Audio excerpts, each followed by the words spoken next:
जी फैसला होना चाहिए तारीख पे। आप वही का आइन पढ़ लें, असेंबली के रूल पढ़ लें, कोई वहाम नहीं है। लेकिन स्पीकर साहब ने बेइज्जती अपनी करानी होती है तो करवाएंगे बेइज्जती। सर अगर स्पीकर साहब नहीं करवाते वोटिंग तो फिर क्या वो तो लीने फिर स्पीकर साहब यहाँ जेल जाएंगे।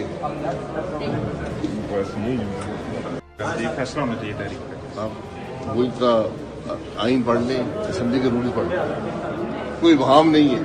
लेकिन स्पीकर साहब ने बेइज्जती अपनी करानी होती है तो करवाएंगे बेइज्जती। सर अगर स्पीकर साहब नहीं करवाते वोटिंग तो फिर क्या वो तो लीने फिर स्पीकर साहब यहाँ जेल जाएंगे।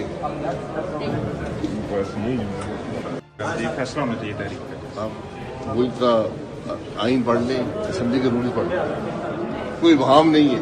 लेकिन स्पीकर साहब ने बेइज्जती अपनी करानी होती है तो करवाएंगे बेइज्जती। सर अगर स्पीकर साहब नहीं करवाते वोटिंग तो फिर क्या वो तो लीने फिर स्पीकर साहब यहाँ जेल जाएंगे।